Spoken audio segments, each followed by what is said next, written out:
సుగ్రీవుడు తూర్పు, దక్షిణ, పడమర వైపు వానరసేనను పంపించిన తర్వాత ఉత్తరం వైపు శతబలుడిని సేనానాయకుడిగా ఎంపిక చేసి దాదాపు 1,00,000 మంది వానరులను అప్పగించి వెళ్లమన్నాడు. ఇక్కడ ఉత్తరం వైపు ఏ ప్రాంతాలు, దేశాలు, పర్వతాలు, వనాలు, తోటలు, మనుష్యులు ఎలా ఉంటారో సవివరంగా వర్ణిస్తూ వచ్చాడు. సుగ్రీవుడు విశ్వాన్ని వర్ణించిన తీరుకు రామచంద్రుడే ఎంతగానో ఆశ్చర్యపోయాడట.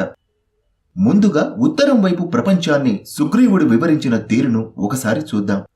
కిష్కింధకాండలోని 43వ సర్గలో సుగ్రీవుడు శతబలుడితో మాట్లాడిన వివరాలు యథాతథంగా: ఓ శతబల పరాక్రమవంతుడా, మీరు హిమవత్ పర్వతము శిరోభూషణముగా గల ఉత్తరపు దిక్కుకు వెళ్లి అక్కడ అంతటను కీర్తిమంతురాలైన సీతను వెదుగుడు.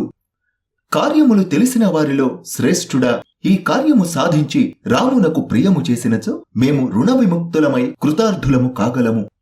బుద్ధి పరాక్రమము గల సంపద గల మీరు ఈ వన దుర్గమములలోను, నదులలోను, పర్వత మధ్యమములలోను అన్వేషించుడు. అక్కడ మ్లేచ్ఛ, పులింద, శూరసేన, ప్రస్థల, భరత, కురు, మద్రక, కాంబోజ, యవన, శక, బాహ్లిక, ఋషిక, పౌరవ, టంకణ, చీన, పరమచీన, నీహర, వరద దేశములలో బాగుగా వెతకి హిమవత్ పర్వతమునందు కూడా సీతకై అన్వేషించుడు. లోధ్ర, పద్మక వృక్షముల సముదాయముల యందు, దేవదారువనమునందు అన్ని ప్రదేశములలోనూ రావణుని కొరకు, సీత కొరకు వెతకుడు. పిమ్మట దేవతలు, గంధర్వులు నివసించు సోమాశ్రమమునకు వెళ్లి అక్కడి నుంచి విశాలమైన చర్యలు గల కాల పర్వతమునకు వెళ్ళుడు. ఆ నీల పర్వతమునకు సంబంధించిన శిలా సముదాయములపైన, పెద్ద పర్వత భాగములపైన, గుహలలోనూ మహాభాగ్యవంతురాలు, దోషములు లేనిది అయిన సీతను వెదగుడు. పర్వత శ్రేష్టమైన బంగారముతో నిండిన ఆ కాల పర్వతమును దాటి సుదర్శన పర్వతమునకు వెళ్ళుడు. ఆ సుదర్శనము తరువాత పక్షులకు నివాసమైన దేవసఖమను పర్వతమున్నది. అనేక వృక్షముల చేత అలంకరింపబడిన ఆ పర్వతమునందు అనేక విధములైన పక్షులు ఉండును. ఆ పర్వతము పైన గల వనములందు, లోయలలోనూ, గుహలలోనూ అన్ని స్థలములయందు రావణుని కొరకు, సీత కొరకు వెదకుడు. ఆ దేవసఖ పర్వతము దాటిన తరువాత అంతటా 100 యోజనముల వైశాల్యము గల శూన్య ప్రదేశముండును. అక్కడ పర్వతములు గాని, నదులు గాని, వృక్షములు గాని, ఏ ప్రాణులు గాని ఉండవు. భయంకరమై రోమాంఛమును కలిగించు ఆ శూన్య ప్రదేశమును దాటి వెళ్లి తెల్లని పర్వతమును చూడగానే మీకు పట్టరాని ఆనందము కలుగును. అక్కడ విశ్వకర్మ నిర్మించిన రమ్యమైన కుబేరుని భవనమున్నది. తెల్లని మేఘము వలె ఎత్తుగా ఉండు ఆ భవనము బంగారముచే అలంకరించబడి ఉన్నది. అక్కడ అధికమైన పద్మములు కలువలు గల ఒక విశాలమైన పద్మ సరస్సు ఉన్నది. హంసలతోనూ కారండవ పక్షులతోనూ నిండిన ఆ సరస్సును అప్సర స్త్రీలు సేవించుచుందురు. ఆ భవనంలో విశ్రవణుని కుమారుడు, సర్వలోకములచే నమస్కరింపబడువాడు, యక్షుల రాజు, శ్రీమంతుడు అయిన కుబేరుడు యక్షులతో సంతోషముగా నివసించుచుండును. ఆ కైలాసము దగ్గర ఉన్న చంద్రుని వంటి కాంతిగల పర్వతముల మీద, గుహలలోనూ అన్ని ప్రదేశములలోనూ కూడా సీతను, రావణుని వెతకుడు. మీరు క్రౌంచ పర్వతమును చేరి ప్రవేశించుటకు చాలా కష్టమైన దాని రంధ్రములోనికి చాలా జాగరూకతతో ప్రవేశించవలను. అది ప్రవేశింప శక్యముగానిది అని అందరూ చెప్పుదురు. సూర్యునితో సమానమైన కాంతి గలవారు, దేవతా స్వరూపులు, మహాత్ములు అయిన మహర్షులు, దేవతలు ప్రార్థింపక ఆ కైలాస పర్వతము మీద నివసించుచున్నారు. క్రౌంచ పర్వతమునకు సంబంధించిన పెద్ద శిఖరమును, ఇతరమైన గుహలను, చర్యలను, శిఖరములను, రంధ్రములను, మధ్య ప్రదేశమును పూర్తిగా అన్వేషించవలెను. క్రౌంచ పర్వతమునకు సంబంధించి మానసమును కోరికను తీర్చు ఒక పర్వతమున్నది. దానిపై వృక్షములుండవు, పక్షులు నివసించుచుండును. ప్రాణులు, దేవతలు, రాక్షసులు కూడా అక్కడికి వెళ్లజాలరు. ఆ క్రౌంచ పర్వతమునకు సంబంధించిన చర్యలను, ప్రాంత భూములను, చిన్న పర్వతములను మీరందరూ వెదగవలెను. క్రౌంచ పర్వతమును దాటిన తరువాత మైనాక పర్వతం వచ్చును. ఆ మైనాక పర్వతం మీద మయుడనే దానవుడు స్వయముగా నిర్మించుకొనిన ఒక భవనమున్నది. అక్కడక్కడ కింపురుష స్త్రీల నివాసములున్నవి. ఆ మైనాకము చర్యలను, సమీప భూములను, గుహలను వెతకవలెను. ఆ ప్రదేశమును దాటిన పిమ్మట సిద్ధులు నివసించు ఆశ్రమము వచ్చును. దానియందు సిద్ధులు, వైఖానసులు, వాలఖీల్యులు నివసించుతుందరు. మీరు తపస్సు చేత పాపములన్నీ నశించిన సిద్ధులకు నమస్కరించి సీత వృత్తాంతము గుర్చి వారిని సవినయముగా ప్రశ్నించుడు. అక్కడ వైఖానసులకు సంబంధించిన సరస్సు ఉన్నది. బంగారు పద్మములతో నిండిన ఆ సరస్సులో లేత సూర్యుని వంటి కాంతిగల సుందరములైన హంసలు సంచరించుచుండును. కుబేరుని వాహనమైన సార్వభౌమము అను పేరుగల గజము, ఆడ ఏనుగులతో కలిసి నిత్యము ఆ ప్రదేశమునకు వచ్చుచుండును. ఆ సరస్సు దాటిన తర్వాత చంద్ర సూర్యులు గాని, నక్షత్ర గణములు గాని, మేఘములు గాని లేని, ఎట్టి ధ్వనులు వినపడని ఆకాశము మాత్రము ఉండును. దేవతలతో సమానులై సహజమైన కాంతిగల అక్కడ విశ్రమించుచున్న తపస్సిద్ధుల చేత ఆ ప్రదేశము సూర్య కిరణముల చేత ప్రకాశింపచేయబడుచుండును. ఆ ప్రదేశమును దాటిన తరువాత శైలోద అను నది వచ్చును. దాని 2 తీరముల యందు కీచకములు అను వెదుళ్లు ఉండును. అవి సిద్ధులను నది ఆవలి ఒడ్డునకు తీసుకుని వెళ్లి వెనుకకు తీసుకుని వచ్చుచుండును. అక్కడ పుణ్యాత్ములకు నివాసమైన ఉత్తర కురు దేశమున్నది. అక్కడ బంగారు పద్మములు గల పద్మలతలు వ్యాపించిన ఉదకములతో నీల వైఢూర్యముల వంటి ఆకులతో నిండి బంగారు వికారమైన ఎర్రని కలువల చేత అలంకరింపబడిన వేల కొలది నదులు ఉండును. ఆ ప్రదేశమునందు అంతటా చాలా విలువైన మణులు, రత్నములు, బంగారు వర్ణము, కించెలుకములు గల చిత్రములైన నల్ల కలువల వనములు, సాటిలేని ముత్యములు వ్యాపించి ఉండును. ఇక్కడ నదుల ఇసుక తిన్నెలు బంగారము కలిసి ఉండును. అనేక రత్నములతో నిండి చిత్రవర్ణములై అగ్నితో సమానమైన కాంతిగల బంగారు పర్వతములు ఈ నదులలోనికి చొచ్చుకుని ఉండును.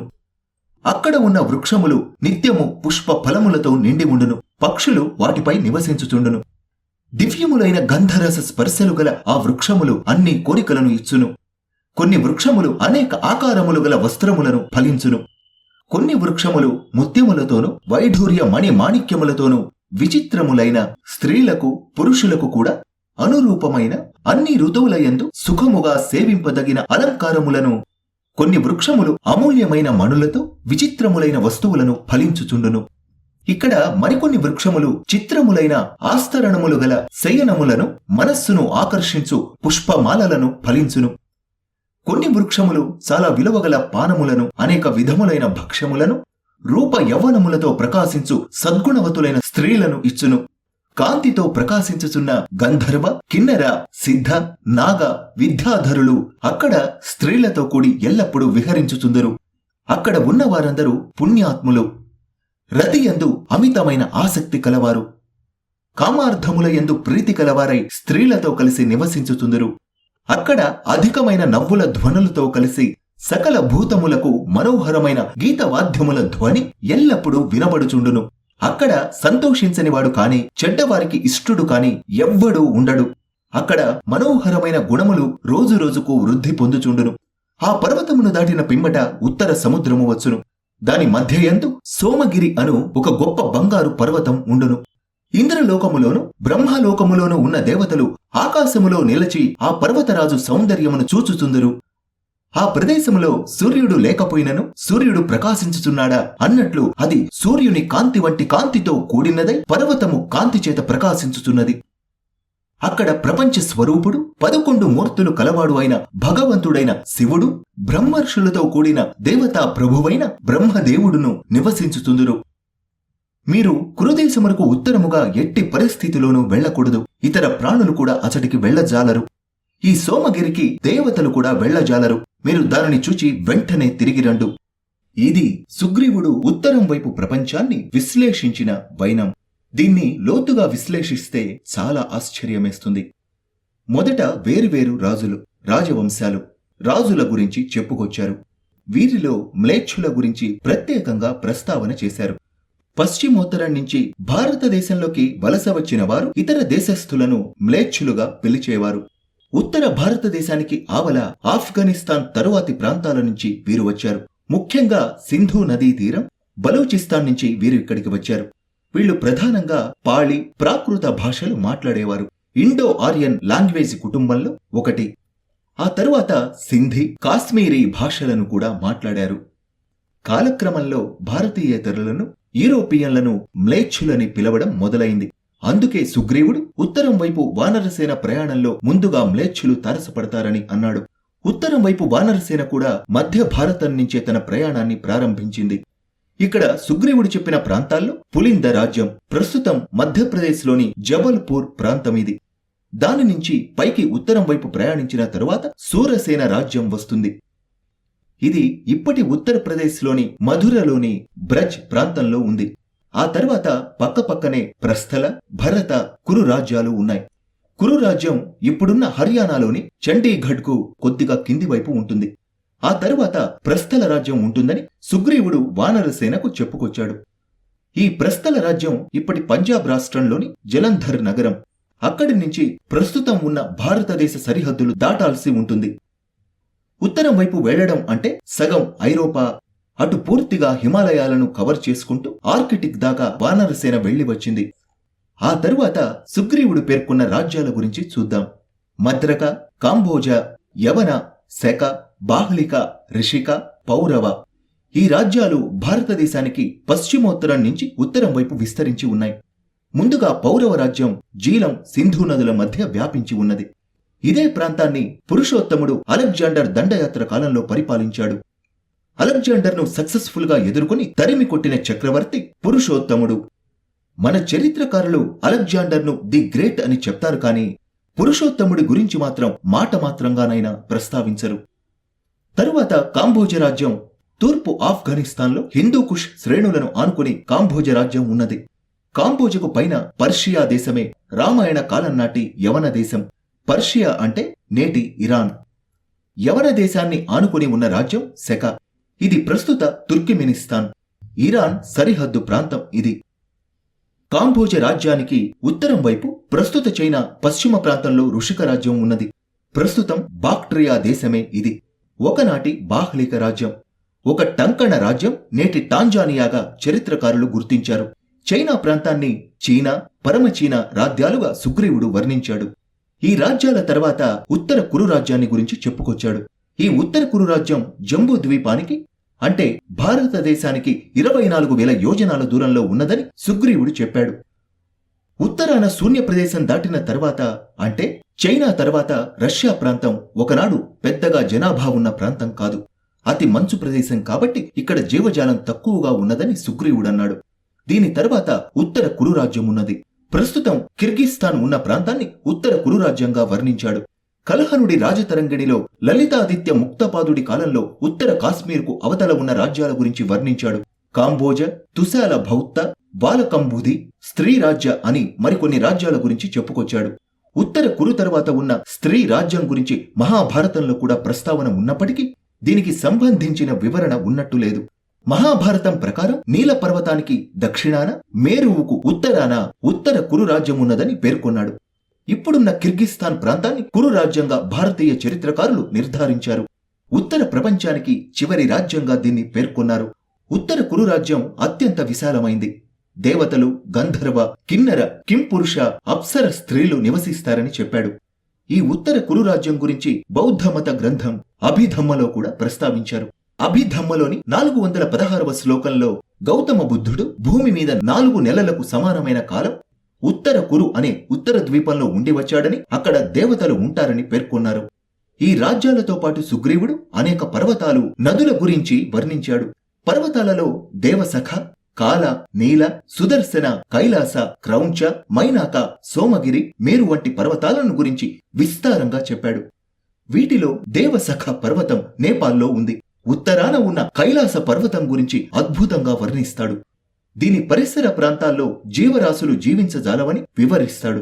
కైలాసం దగ్గర ఆక్సిజన్ శాతం చాలా తక్కువగా ఉంటుందని అందరికీ తెలిసిందే. అందువల్లే ఇక్కడ సాధారణ జనజీవనం అన్నది అసంభవం.